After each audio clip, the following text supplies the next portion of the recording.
This KFAN podcast is sponsored by Builders and Remodelers, exclusive Twin Cities provider of Elements Windows. Get the highest quality windows at unmatchable value. Visit buildersandremodelers.com for more details. This is your last night. Baseball felt like the national pastime once again. Leader Fan Radio Network. That's pretty good. And KFAN.com.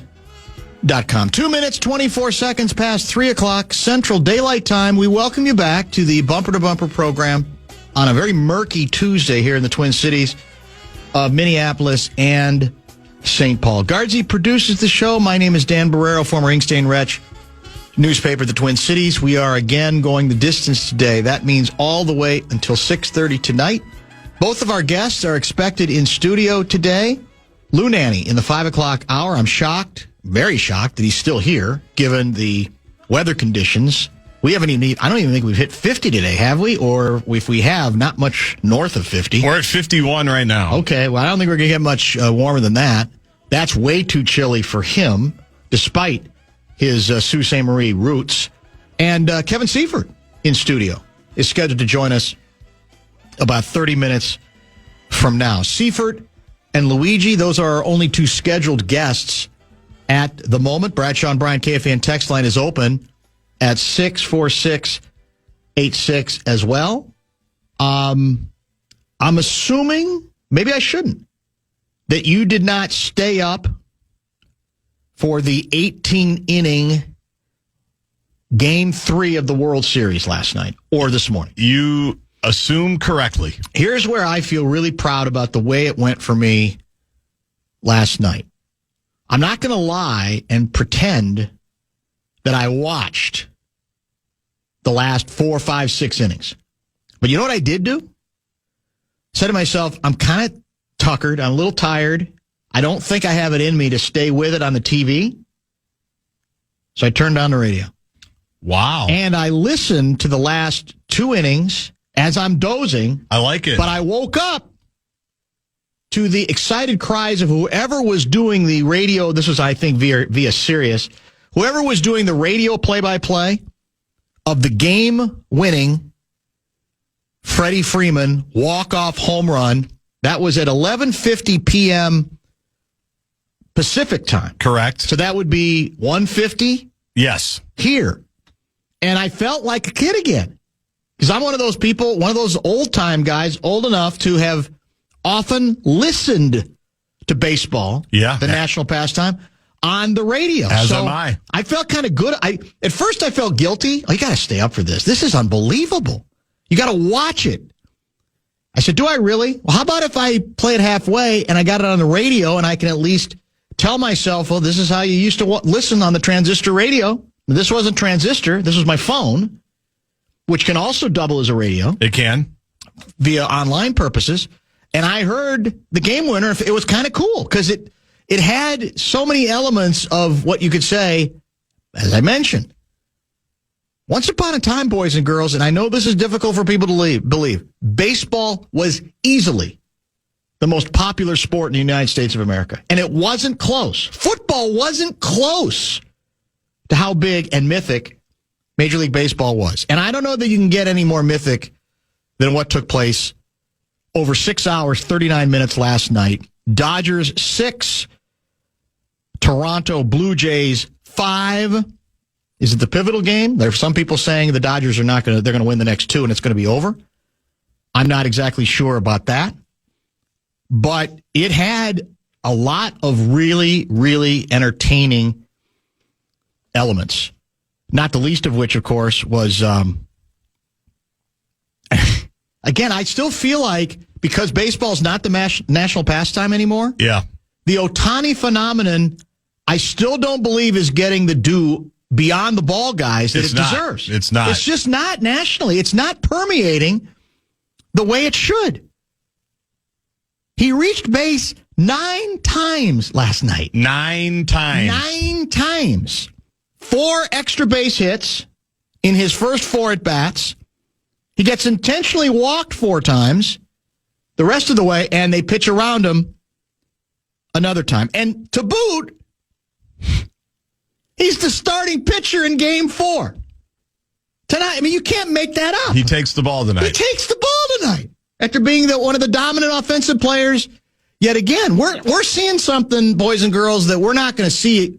I don't want to say ever, but I think it's unlikely we're going to see it in a long, long time. I mean, this stuff, I'm trying to project. If this was an NFL player, if this was an NBA player even, yeah, I feel like all the shows would be on tilt, all the national sports shows, and I still don't believe. I mean, a lot of us aren't. I'm not as plugged into baseball as I used to be. I'm not blaming anybody. Nor am I. But I do think that it's actually an underplayed story. The ball guys get it.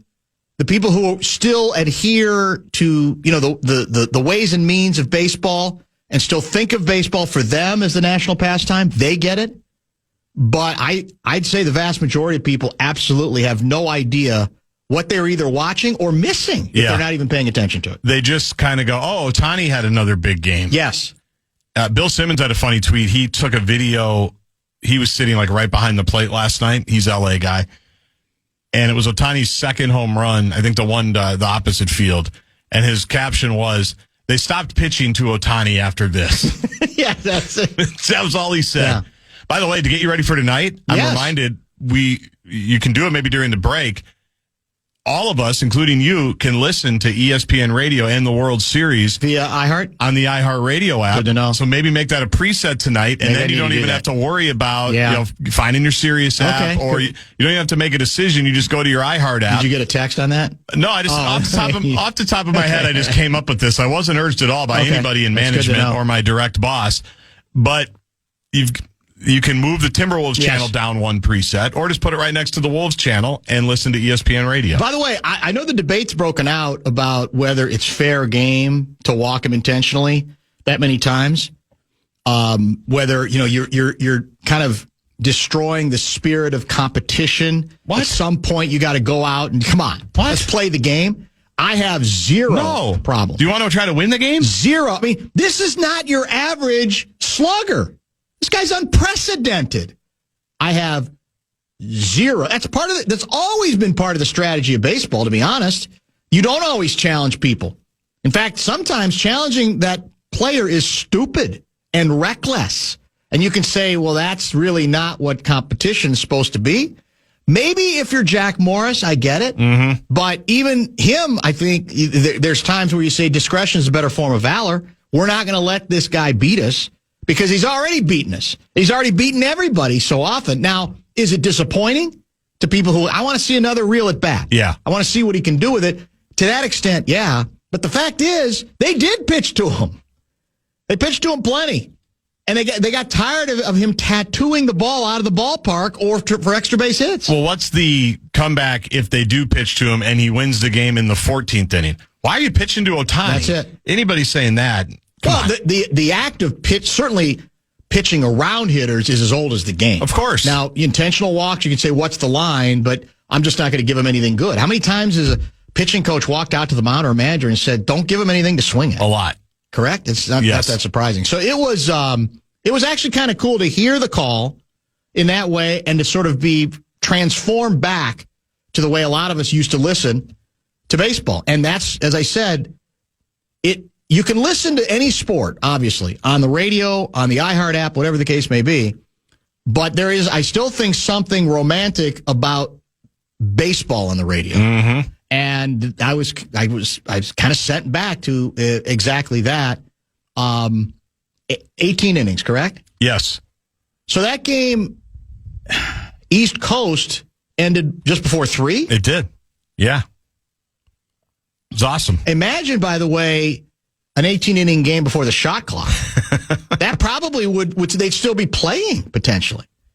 Or at least it'd be a lot long in terms of number of hours. 6 hours, 39 minutes. Yeah, it would be, I bet you in the old days it would be closer to 7:39. I liked what Jeff got that going for I liked how Jeff Passan wrote, he called it a relief because holding your breath for hours on end is not a sustainable way to live. No. That's I'd love to know the numbers as the game went on. Because there are, like you say, baseball not what it once was, right? Yes. and it's the Dodgers and the Blue Jays. Obviously, the Dodgers are a huge market. The Blue Jays not a huge draw. But to see if the numbers, we're always told about the Twitter tune-ins that we have to get. Hey, KOC's talking to Paul Allen. Listen now. Kevin Seifert's coming up in 20 minutes. Listen now. As people are reacting to the crazy stuff that was happening as the night went on, I'd love to know if and how the audience built. That's a great question. As the night went on. Word of mouth. You go, wait a minute, the World Series game is still going. And then I do think for some people they go, well, this is starting to look historic. Yes. I might want to get in on it. Totally. Even if I wasn't in on it from the beginning, I might want to get in on that. And there's nothing, I don't think there's anything rippable about that. I have no problem with it. Even if I'm locked into Wolves Nuggets on Peacock, I'm happy to switch out of the app. Triple-double, by the way. Did you see? 167th triple-double. That guy, I swear to God, man, that guy. Well, who said it yesterday, Johnny? He may already be borderline top 10 player of all time. I know. He's crazy. I know. And he's got a supporting cast. He does. Well, Jamal Murray's playing like that. Yeah, that Murray has rarely played that way against us. And I don't know if he's healthier. I don't know if it's because Ant wasn't there to harass him some or Naw wasn't there to harass him some. That's a different Jamal. If he plays anywhere close to that level, that's how they won the title. We might be in trouble again. Yeah, that's how they won the title a couple of years ago. Very true, Davey. Fan of 2 men and a junk truck. Want to give you a shot to win bonus bucks. It is our national cash contest, and the first keyword of the afternoon is money. Go to KFAN.com and enter the keyword money.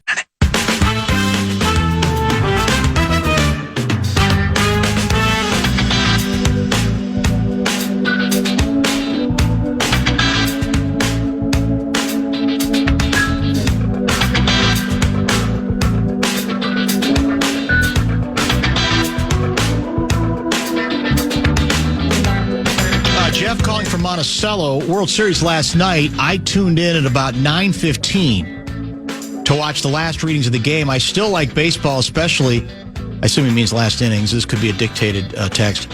I still like baseball, especially the World Series. Next thing I knew, I couldn't turn it off, and I'm going to bed at 2 o'clock in the morning. Great game. Baseball is back for at least another week or two. Ed in St. Paul. Dan, the baseball game sustained so long that the Commanders played a full football game in Kansas City on MNF. Boarded their plane and made it back to D.C. shortly after the baseball game ended. That's very well played. Dan, don't know how to tell you this, but the pitch clock is not used in the postseason. Well, that's false. It is used in the postseason. They may not make as big an issue. The success of the pitch clock is maybe you don't even notice it as much. And I don't think pitchers notice it. Everybody's kind of trained. That was the whole idea. Here's what's starting to get a little scary.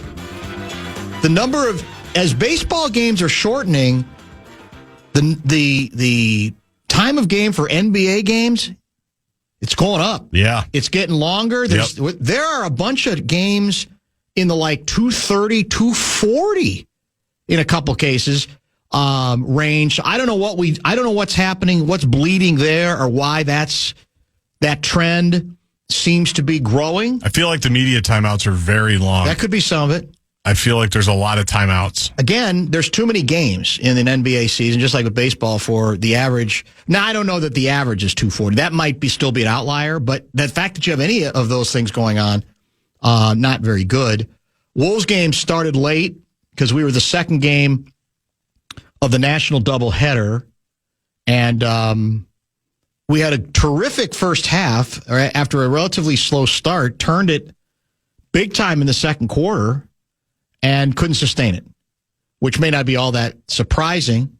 The head coach, pretty frontal after the game. Yeah. Goes after Jaden. And Rudy. And everybody defensively. Again, no Anthony Edwards, which we knew was going to have some impact.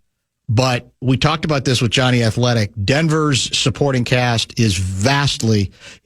You know who I'm guessing wishes he had this supporting cast in Denver? It's the former Nuggets coach. Michael Malone? Mike Malone. You think he'd say, if I'd have had that supporting cast around Joker, I don't think people would be as mad at me for being unhappy with the supporting cast I had before. They're going to be a tough out. I'm not saying they're unbeatable by any means, but as you mentioned, Murray was good, and Joker was just... Joker. I mean, that's just what he is. It's what he is, man. He just makes the right play so often. The last pass to get to that 10th assist, that may have been a box score stuffer, but I've never been offended by the way he gets to his triple doubles. Because generally they feel like they are helping the team win, right? So what do we care? Even if it is, there's somebody at the bench going, hey, you need one more assist. Yeah. To me, he's just a winning player is what he is. And he looks liberated. I bet you he's excited because he feels like I got more people around me that might give me a chance to win this thing, including a legitimate, at least to a degree, backup center, which they hadn't had. Is that Cam Robinson? No, that's one of the Eastern Europeans whose name now escapes me. I'll pull up the names because I know they got somebody from Brooklyn, right? I was listening to the Dane Moore podcast when they had Alan Horton on. And Horton is just bitter with the Nets for basically giving away. I see. That's one of their important players. Correct. To help the Nuggets. That's part of where the Nuggets are, I guess you could say, improved. But last year, didn't they have, who was their wasn't their backup center DeAndre Jordan? He's been on the team for a while. They didn't even really want to play. You thinking about Valanciunas? Valanciunas is now the backup. Yeah, he's the guy they brought in and is the backup center. Cam Johnson is who you're thinking. Is that what you said? Yeah. Yes. Cam Johnson he's a wing player, and he missed some shots early, but he's very helpful to them. And they took Michael Porter off. They did, which I think was a helpful move. Yeah, I really do. So in any case, I don't even know why I was going down this particular road, but the triple double, you didn't mind it. That game ended late because it started late, right? 8:30. 8:30, and then it was pretty easy to see where it was going. I stayed with it fairly late, and then I think Finchie called off the dogs with like 2.5 minutes to go, and started putting in the kids, putting in the scrubs, and again, I hope the prediction is Edwards is going to miss a couple of weeks, right? That's it. We'll see if that is indeed the case. Let me get to a couple more baseball related text. Very hard to keep up with Jamal Murray on a heater like he was cooking last night. Either you lock him down, letting Joker get his, or you keep pace with your own high volume scorer who was absent. Yeah, all I can tell you is when Murray has not looked right to me for a while last year, and I don't know if it was mental, physical, or both. He looks different. Now, he's not going to go 40 every night. Last night he was on a heater. That was some of it. He just looked healthier. He looked lighter. I don't mean like in terms of his body weight. I'm talking about his head. Everything seemed better about what he was doing. Watched the whole game just praying that Toronto wouldn't win. Lincoln Ancal does not like the Jays. AL East problems. That's apparently it. Was unbelievable. Now, again, a lot of people have a hard time rooting for the Dodgers. Payroll approaching $500 million. They can just do whatever they want. They can do whatever they want and still make money. I mean, that's the sick thing about the case of the Dodgers. I think they're still making. I think they're making so much money internationally. Sure. In Japan alone, that they probably make up whatever that huge payroll disparity is as well. Talking about the World Series game last night, Dan, the records that were broken had to be numerous, not only the longest game as far as innings, but also time of game, but that was just one example. Ohtani had 9 plate appearances, was on base every time, as we did mention. Just incredible. This is Tom from Columbia Heights. I really appreciate 2 non-ball guys that you two are putting that game over. You are a real breath of fresh air. All I've heard all day is people crying that the game ended so late. Oh, come on. And how we need to eliminate the intentional walk. What's wrong with people? I don't know. And I mean, I'm Danny Downer, but I don't know how if you just follow the story, how is that your takeaway from it? I guess that falls in the classification of that there's really nothing that you're going to allow to ever be mythic or semi-mythic, right? I mean, it makes no sense to me. The intentional walk has always been a part of the game. As it should be. And it's disappointing. I get it in one respect. Somebody said that either the pitching coach or the manager came out before one of his appearances, was out there for like 20 minutes, and then, I'm sure to say, be careful with him, and then he crushed one. Yep. On that at bat almost immediately. So if every game or every World Series game lasted that long, probably that would get old. We'd probably change some things. But isn't that what we wait for? I mean, in all honesty, baseball has been its own worst enemy for decades. There's no question. But one of the saving graces of baseball has been, historically, when it mattered to people, there is no time limit. Might go 9, might go 11, might go 12, and in the postseason, we don't have the phantom base runner, right? And so you got to do it the hard way. Exactly. So that was one of the beauties of the game. Yeah, every once in a while, you might have a World Series game that goes 18 innings.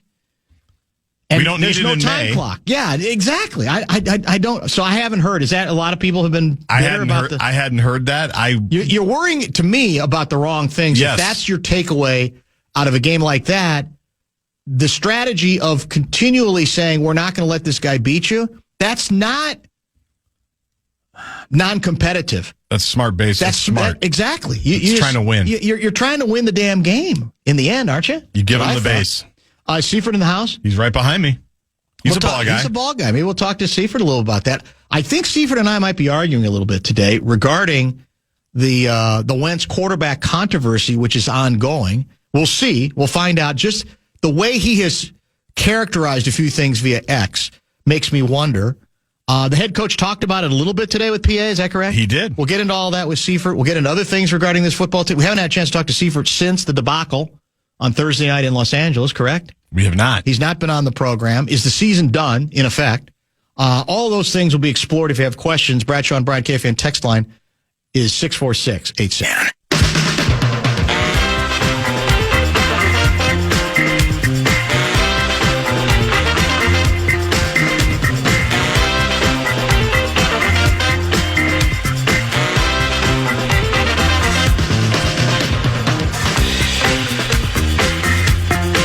Kevin Seifert is in the house. Questions for him via the Bradshaw and Bryant KFAN text line at 646-86. You did not have a chance. You're a big red-eye guy from the West Coast, but not practical, given it was a night game. Is that correct? That's correct. I looked into it, but the whole trip would have been meaningless if I had to leave in the fourth quarter. Was there any thought of you leaving the game early? Well, that would have given it was as one-sided as it was. Well, we had to go down there and grill the contestants, so we can't. Well, apparently, you didn't grill. According to the emails or texts I've seen and tweets, you guys were soft. We let them off the hook. What happened? Well, it's I guess the only way to properly get the information is to scream at them until they're on their knees begging for forgiveness. Even though mercy. Yeah, even though I think we didn't show he didn't show Carson Wentz any mercy. No, that is accurate. And he and the funny thing is, that was one of the big complaints is that we didn't hold them accountable. Yeah. And actually, whether you liked the answers or not, I think O'Connell did address everything that needed, for the most part, that needed to be addressed that night, and so did Carson Wentz. Well, this gets misunderstood. The job you guys are in is to ask the questions, then he answers. And then the average Rube can decide, is that a satisfactory answer to me, or does that sound half-assed, right? I mean, that always is there, but that's the bit. That's your job. Your job is to get him to answer the question. And just because the average listener might not find the answer satisfactory, I would say, well, that's part of the point. Then you have every right to judge and say, well, right. I didn't like that. Sure. He's sidestepping the most important issue, whatever the case may be. And it's okay on our end to follow up and if they didn't really answer the question. Right. We're trying to get information. We're not trying to get to generate humility or to try to get them to change their viewpoint. So here's my most important, crucial question today: is have we found it? We got to get another QB, don't we? We have to have 3. I think that's just a matter of course. Kevin O'Connell talked today to PA, and he sort of referenced that. But what's clear is that the top 2 guys moving forward are going to be McCarthy and Max Brosmer. And so whether they try to sign Brett Rippon off the Colts practice squad, or we had him before, didn't we? Had him last year, and then camp, or Desmond. Desmond Bain? No, that's an NBA player. Yeah, I keep wanting to call him Spencer Rattler, but Desmond Ritter. Oh, Ritter. Yeah, we had him for a cup of coffee. Yeah, right? he was here for a couple weeks after the McCarthy injury as well. Cousins is probably not realistic. Or is it silly to rule necessary? that out? Like, is it necessary? I think would be the key thing, and I guess it would come down to: do they judge themselves to be in position to challenge for a playoff spot / division title, and do they not? I mean, they want to play McCarthy, so the only way that a Kirk Cousins trade would make sense is to be a strong backup if McCarthy gets hurt again, and that's quite a luxury at this point. That's true. I guess you're right. The idea is, if worst case scenario, you get two quarterbacks hurt, you got to have somebody else play the position. Yeah. That's probably not Cousins. Well, Cam Akers threw for 3,000 yards in high school. That's true. And ran a nice option throw this year. But I don't think that's a long-term option. Very, very true, Davey. So, I don't know. A debate has continued regarding the O'Connell approach with Wentz. My position continues to be as follows. I'm looking at the box score. I'm looking at the play-by-play. We score 6 plays, 26 yards to cut it to 24-10 in the third. They counter by going 73 yards in 12 plays. It's now 31-10, right? Mm-hmm. We early in how much time? Relatively early in the fourth quarter, early in the fourth quarter. Yeah. Then we get the ball back, and on the second play from scrimmage, Wentz that's the overthrow on JJ, I think, correct? That interception. Okay. I believe. So, to me, at that point, I don't care how much pride he has. I don't care he misses he hasn't had many chances to play. The game's over. Yes. I am proclaiming it without a sign that it's over as head coach, and I'm telling Carson Wentz, you're over by me. And the comeback to that has been, well, but what if you sacrifice another quarterback, not because you're trying to win, because I'm not trying to win at that point. Right. I'm just trying to get out of Dodge, and I think it is borderline abusive no matter how much he's, as quarterback, Carson Wentz raising a hand saying, I'm fine, I'm going to play this thing out, to continue to put him on the field, especially for a coach who views himself as this humanitarian as much as a football coach. And is there risk with Brosmer? A little, but you run the ball a lot. You throw a lot of short passes. You get out of Dodge. For me, it was never about, well, Wentz has played so badly, you got to put somebody else out there and see what might happen. For me, it's game's over, and I'm not going to continue to watch him Carson Wentz in pain, like he's dying out there every 2 plays, and I'm calling it. Why is that unreasonable? I don't think it's. I mean, in the overall scheme of the world, it's definitely not unreasonable. Had that happened, maybe some people would have said, "Well, you're giving up, and you only have 17 of these games, and you've given up, and you came back from a 33-0." A few years ago or whatever it was, and there's been a lot of comebacks. So I guess they potentially would have a segment of people criticizing them for that, which by definition means it was a no-win situation. But there was definitely, there was football reasons for why he did it, and there were moral reasons to argue that he shouldn't have, that he should have taken him out, and football went out. And, I think that's what he's made pretty clear. His answer Thursday night was that Carson understood the circumstances and that it was asking too much to ask a rookie to, and the circumstances were, you're sacrificed. You're sacrificing yourself. We're sacrificing you to protect, frankly, 2 assets that they valued more in the long term, which are McCarthy and Brosmer. And we can certainly argue about whether that's savage or sadistic or realistic or the way the game is played.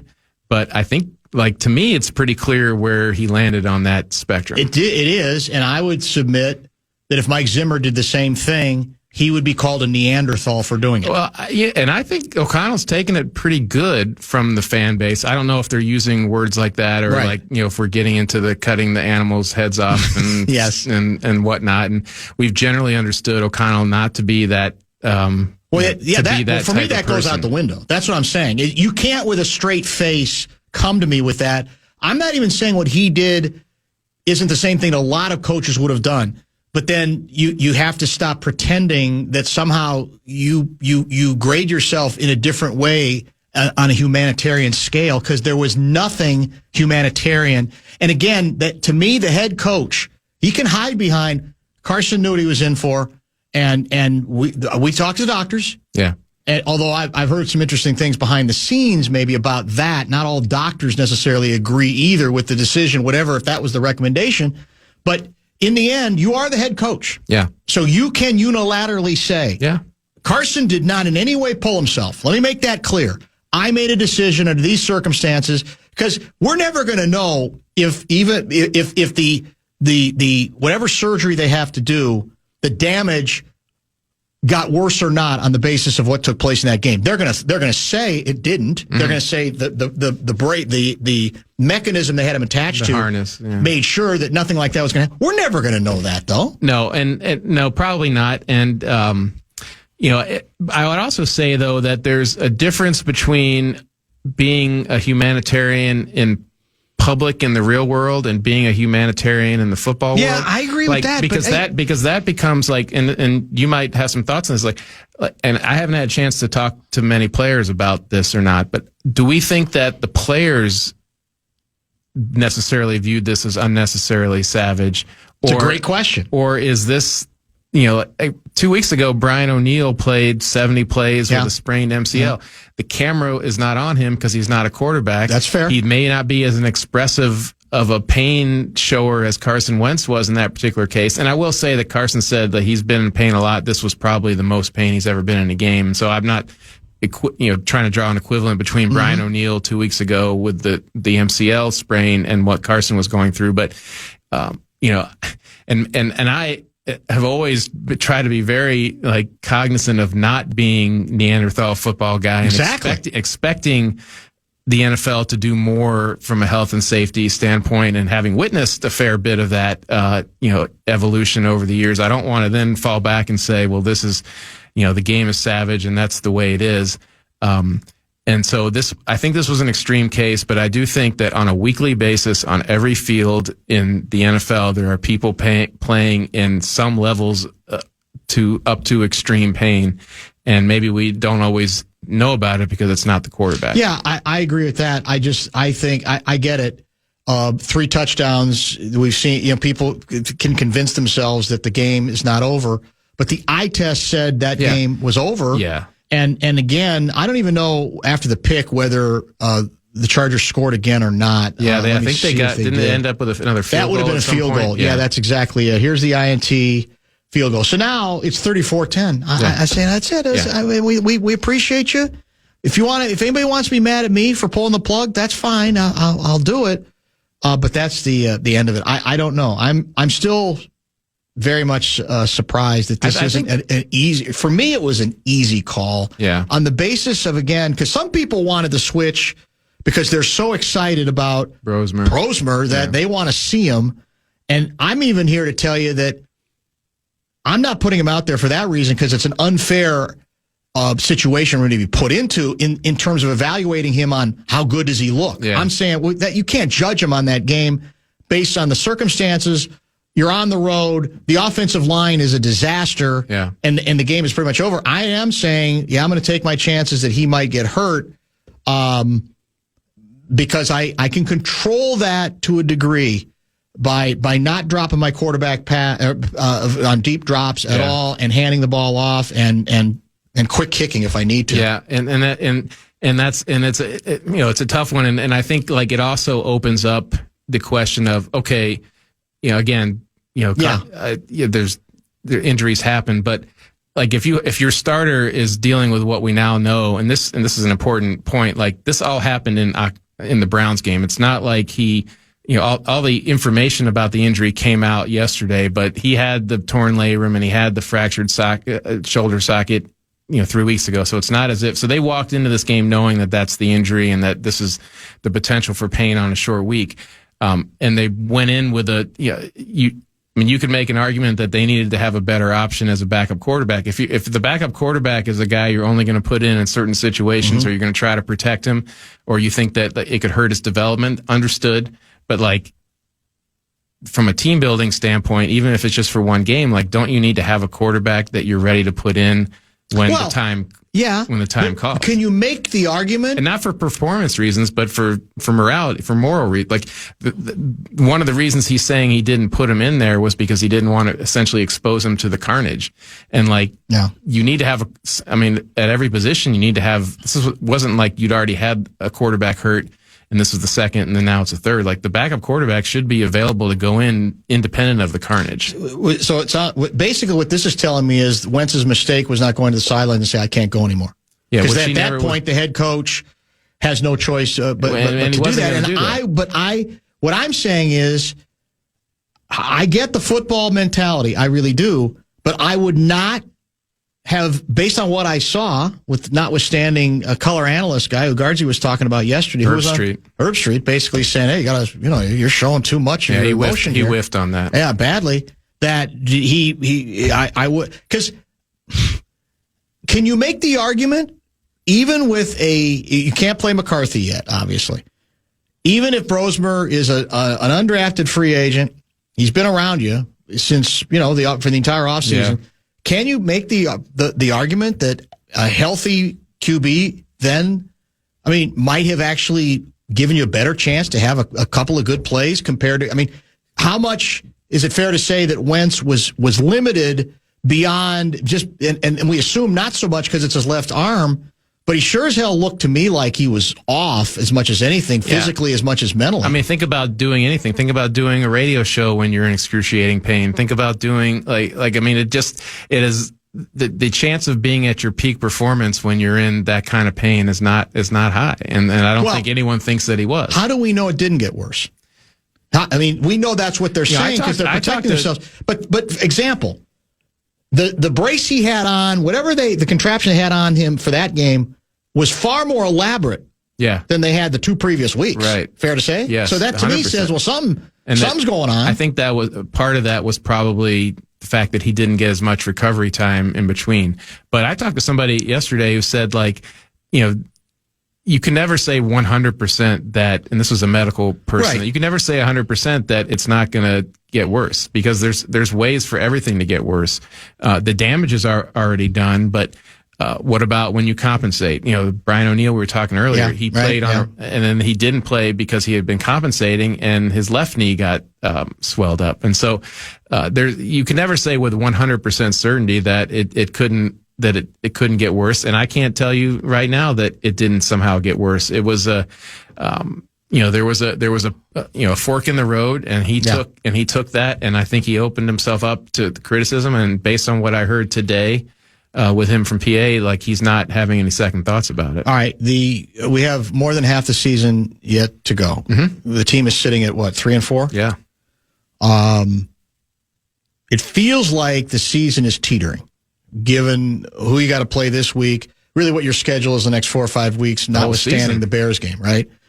So if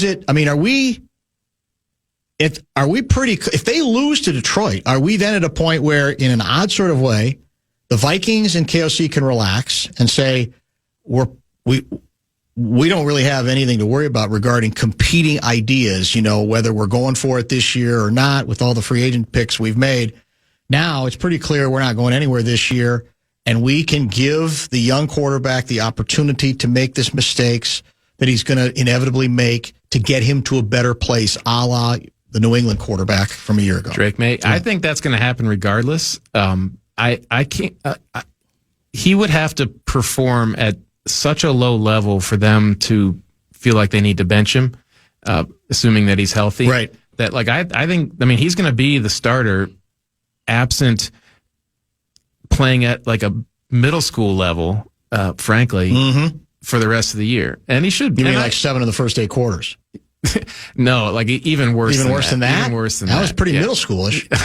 I'd say that was it was maybe Big Ten-ish. All right. And so that whether they somehow beat Detroit this weekend or not, that's from a long-term team building perspective, that is the number one priority here, is to get him the development time he needs and enough of to get him better, but also to be able to make a intelligent decision this offseason. And it's crazy to be talking about that already with 10 games to go, but he's already missed 23 of his first 25, I think is what it is.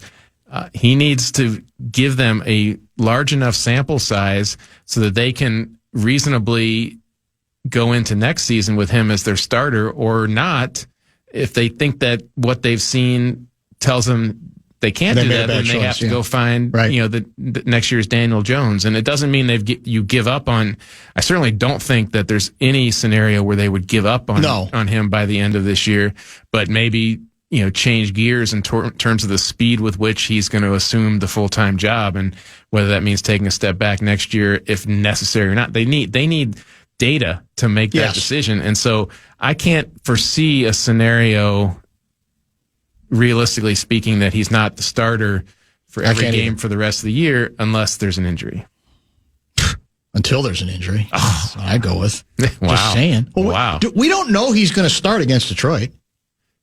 He's got to prove he's healthy enough. Everybody's saying and assuming it now. No, let's see it. Yeah, see him. Let's see the ankle hold up through a week of practice. That's he might fair. Tweak it 3 days into practice this week. I don't know. I don't think KOC would have let Carson Wentz get the surgery if JJ wasn't ready to go. He would have thrown him back out there. Well, he's got a backup. Well, said you can't hurt it anymore, kid. I mean, I think they knew Thursday that McCarthy was going to start, and that was part of leaving Wentz in the game. 763 guy writes, I think Herb Street's comments are being misinterpreted. I believe he's saying that if he's showing that much pain, he shouldn't be on the field. That's another interesting wrinkle. I don't know if that was his motivation. Yeah, I will say I didn't hear it that way. But if you're the head coach, to be honest, the optics of that would inform me and perhaps lead me to the direction of I'm pulling him, because whatever Wentz might have said about I want to stay there, he looked like he was dying. Well, and to be fair, I think that it was after his last play, because it was very late in the game. Yeah. And so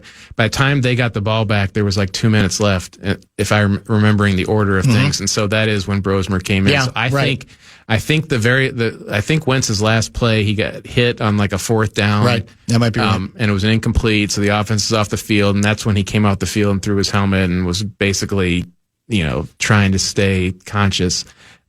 And I'm pretty sure that by the time the Vikings got the ball back, that's when Brosmer came in. 612 guy asks this: how can you properly evaluate any quarterback with this offensive line?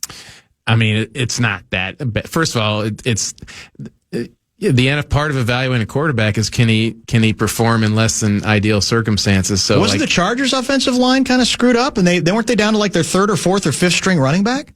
The running back, yes, they did get the left tackle, the Joe Alt back. Right. He had not played, but they've had line issues. Yeah, they've had, and every team does, and they will. And to be frank, like the way things are trending, they should have both Darisaw and O'Neal on the field this week, and so that would give them 4 of their 5, as close as they've been to health all year. But I don't think it's impossible to evaluate a quarterback when things are not perfect around them. In fact, that in some ways is preferable because it gives you a more realistic evaluation of how he can do in what the circumstances typically are in the NFL, which is less than perfect. All right, we got a lot of texts have come in. We'll make this the top of the hour pause. I do want to discuss other things, including the state of the Vikings defense. So there's some hard questions we're going to need to start asking there as well.